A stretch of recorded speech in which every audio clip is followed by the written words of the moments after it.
Element. This is just my trip back. Since I've never hauled a car before, I had some trepidation. Because of the timeline and the time I was allowed off from work for the celebration of life, for my mom, all of that turned out really good. I reconnected with some people I haven't seen in a lot of years, and some people showed up who I think about randomly once in a while, who I have not seen in a long time, and I've wondered how they were. So anyway, after the celebration of life, I had to get back on the road. So I have no real downtime during the last couple of weeks, because I do the trip to try to make it while my mom's alive, and then come back, and then work a couple days, and then have to go back to Phelan, California. I'm in this fatigue mode, perpetual fatigue mode, which feels like it was 2 weeks, but I don't know, it could have been less. I just so busy and trying to keep my job. And so after the celebration of life was over, I hung out with everybody and said goodbyes and thank yous and stuff like that, and minor drama, which is normal for everything. But I have to get back to Utah because tomorrow I go back to work. So anyway, I leave, and nothing to eat and just a cup of coffee, which, darn it. Oh, there it is right there. So I was looking for my ugly mug. So I got the Pintos hooked up and everything's done, and I leave at 00:30. I don't know, I must have left around 8 or 9 o'clock at night. So I hit the road, and I'm like ultra nervous. I've never trailered a car before or anything. And so I get on the road and everything's hunky-dory. Now I've already made the decision that for this trip I'm not going to go over 70 miles an hour for the whole trip, period, which actually worked out pretty well because it's a fairly relaxing speed and there's very low drama involved with the Pinto. Now I have to confess, the hardest thing for me to get used to driving the Pinto, and because I'm a professional driver and I have specific ways that I like to drive, I like to keep space. Well, every time I would look in my mirror, there was a car following me that far away from me. Well, it's my Pinto, but subconsciously I am constantly scanning my mirrors. So there was this tension of having a car that close behind me following me for the whole trip. So that's something I'm gonna have to get used to. I'm trying to manifest right now. What I would like to have is a 20-foot enclosed trailer. That's what I would like to have. Now, that doesn't mean that's what I have to have. I could use an 18-foot car hauler that's not enclosed, because if things work out, I'm going to start drag racing again up here. There's Firebird Raceway, there's Denver, there's Nevada. I haven't researched completely to see if Wendover has a drag strip, but I know that around Mesquite or somewhere around there in Nevada, there's a drag strip right there. This is what I would like to do. So anyway, I'm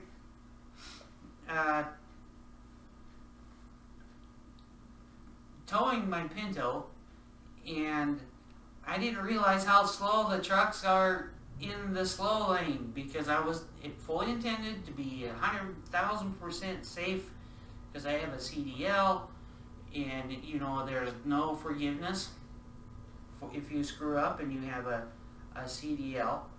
So I wasn't going to take any chances with that. And my Excursion has the V10 in it. It's a 2003 4x4. It's 7,000 pounds of steel towing another 3,000 pounds. And I don't know how much the trailer weighs, so add 3,000 pounds to that. Well, the Pinto probably weighs closer to 2,000 pounds. But anyway, I'm towing that up, and it was a total non-event. And going through, and then for whatever reason, this is a normal thing in states where people are highly competitive because it happens in Utah too. I get to Vegas and there's an accident. Every time at night, every time I have gone north through Vegas, there's been an accident every night. Right on where the 15 bends to head towards Mesquite. That area, every single time I've driven through it, north or south, there's an accident. So that was pretty boring. Messed up my gas mileage figures. And the Excursion has this thing where it's under load at full throttle for extended periods of time. The fuel pump shuts off or something like that. And so if I'm carrying enough inertia, and because I've learned this because it's happened to me 3-4 times under heavy load, I stay in the right hand lane because it shuts off. The engine shuts off like it has no fuel. Then as soon as I let off on the accelerator, the engine will come back to life because it's still being driven by the pressure from the braking power from the transmission, that stator in the torque converter. So it starts right back up, and I've learned this. The first time it happened, I kept my foot floored and ended up on the side of the road. But now I know just let off on the gas and the engine will come back to life. So, and there's a couple of humps. There's 2 humps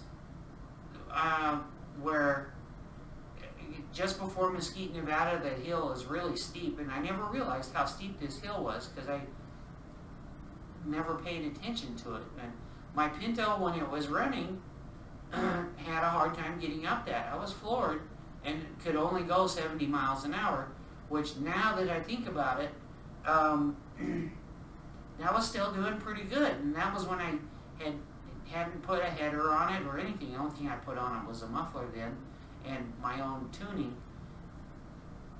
So for the Pinto, for what it was or is, I now realize that climb out from Vegas going to Arizona, the Pinto actually, for the kind of car it is, net horsepower, 90 horsepower, did pretty well because it was able to maintain 70 miles an hour. On the speedometer, now I have had 235/60/14 rear tires, which are bigger than the factory tires for the Pinto. So I actually did better, and I don't know what my actual speed was because this was before I had a cell phone. And so there was, in the speed limit back then was 70 miles per hour. So the Pinto was doing pretty good going up to Utah back then. And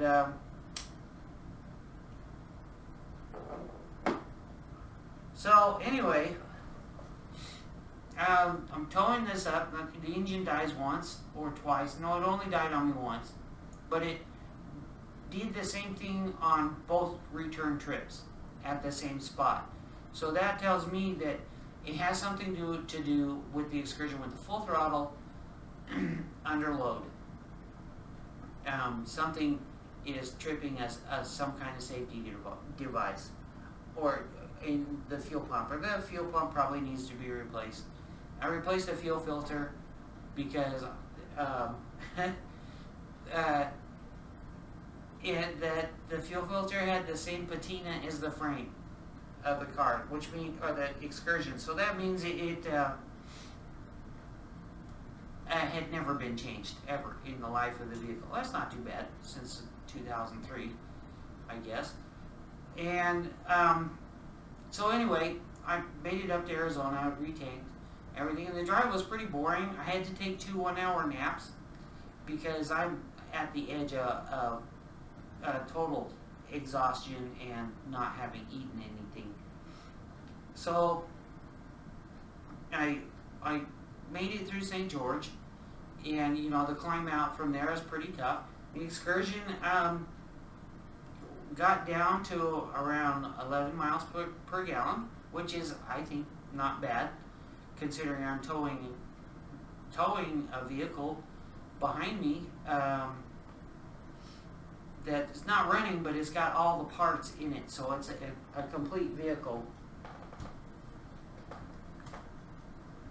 So the only weirdness I got is there was one place that normally I refuel in at a place called Scipio. That's kind of like the checkpoint, but I didn't want the Excursion to get under half a tank of fuel because it's expensive to fill 44 gallons, and when you reach $100, most gas stations shut off, and then you have to go back in, and it makes everything more difficult. So I just made sure that I never went under half a tank. Well, I pulled off in this little rinky-dink town, not rinky-dink and derogatory, because I'm familiar with small towns, and I'm familiar with local yokels and the way they are towards outsiders. Yeah, and I have to confess, the Mormons are a little bit scarier. When you're in Mormon territory and you know it's a 100% Mormon town,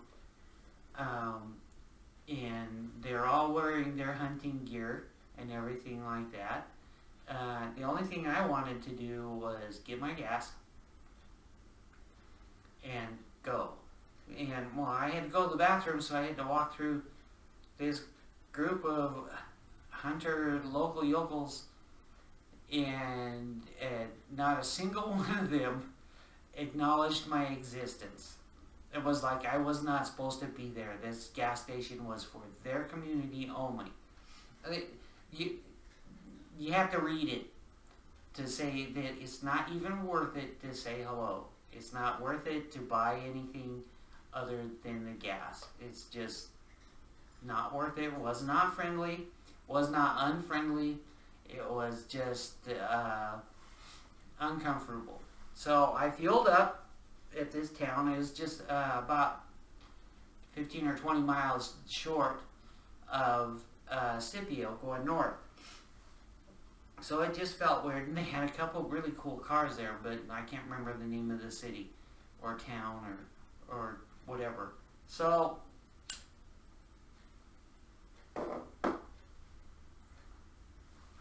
I got back on the road, and most of the trip it was just a non-event, except for the 2 naps, and nothing happened with that. And I made it all the way up to Ogden. And so this story is going to be really fairly short compared to everything else. So I made it up to Ogden, and I drove straight home. Well, sort of drove straight home. There's a shop in my neighborhood, and I stopped to talk to somebody there, and the guy was kind of a jerk. So that means I won't do business with him. They're part of a car group and fabricators and stuff like that. The guy, I don't know what his problem was. So I told him, well, I live right here in the neighborhood, so maybe I'll talk to you later. Whatever. And I don't remember what time in the morning it was. I made it up by 11 or 12 or so. So when I had gotten off the freeway, I made the left-hand turn to turn into the neighborhood. Left-hand to turn onto what's called Wall Street. And this person in a BMW is ghosting me. And he pulls up, and it's one of my coworkers from work, obviously.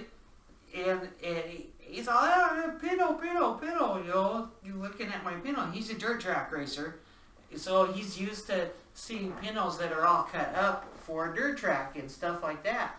So, you know, and then he took off, and I made a right-hand turn into my neighborhood so that I could pull up in the correct way to unload the Pinto, or figure out what I'm going to do. Now, normally I would have my next door neighbor, Doug, help me. He's always been extremely helpful, and I wish all the good luck on him that the universe can bestow. Because he's actually a really, really good guy that's had misfortune. So for his almost entire life. And he still remains optimistic, and he's got good friends, and he's good to his friends, and he's been good to me. And if I need something around the house, even if done as far as maintenance, even if I know that I can do it, I have him do it so that I can give him some money, because he's helped me out on these trips. This trip, he's watched both of my cats, made sure that they don't starve or go without food. He's watched my cats while I'm gone, and I trust him. You know, and he's very self-conscious. He doesn't go beyond the kitchen. And so that, knowing that is a huge stress relief. So anyway, so I'm trying to figure. I pulled up to in front of my house, and I'm trying to figure out what in the heck I'm going to do, because I don't know if Douglas is asleep or not. I don't want to wake him up or, you know, disturb him because I just got back. Well, next thing you know, I hear, "Arr!" And this guy from work is somehow figured out where I was and pulled up. And now I had to describe him kind of. He's one of those enthusiastic, hyper enthusiastic military types. And it's not that I classify people by that, but you have to understand. I also have a friend that I grew up with, kind of, who was a Marine, or is a Marine. You're never not a Marine if you were a Marine. So, hyperactive military type. Always enthusiastic, always has good attitude. I've never seen him with a bad attitude. So this guy, his name's Rob. So he pulls up, and he's in this BMW little hatchback, which is, you know, it's a cool car. It'd be fun to drive and abuse for a couple weeks. So he's all, well, he pulls straight up, and he's in his civvies, which are pretty nice clothes. And oh, by the way, I think he's an Air Force chief, kind of like a gunny sergeant in the Marine Corps. So he's the intermediary between the soldiers and the officers, because he's the one that actually makes things happen. No offense to officers, but you know what I'm saying. You know, you have lieutenants that are basically privates that went to college. So, and that's not a bad thing. That's just the way the system works. So, anyway, he's all, well, let's get it unloaded. And I'm like, I just got here. I've done this whole long trip, and I'm dead tired, and I'm so hungry I'm not hungry. And, well, I wouldn't be able to eat because I would make myself sick. I mean, I couldn't eat something big because it would make me sick because my system's empty. So anyway, I'm like, well, shit, I just want to take a nap. And he's like, oh, we'll get it done. And so we got the Pinto off the trailer, and got it stowed over under my awning behind my house. And that took about 2 hours, and because the Pinto's not running, and he helped me completely, so I cannot express my gratefulness to the extent of my gratefulness for him somehow, knowing that I would need help with the Pinto and showing up. So I'm tagging this down to manifestation. So in a good way, and the universe being there for me when I need it. Now I'm gonna need some more help, universe, and so good things have already started to happen as far as being able to move forward. I cannot get my foot to heal, so I'm gonna have to wait a year and talk to my podiatrist and say, look, let's keep this path for a year, and if we have to amputate my pinky toe, then let's do that, because I don't want to I don't want to take any more time off until I've been back to work for a year. As any time off for medical stuff, because you never know when it's going to turn bad. If my podiatrist says, well, it's going to end up way, way, way worse, because I'm holding the tide right now. It's not healing completely, but that's the nature of the type of wound.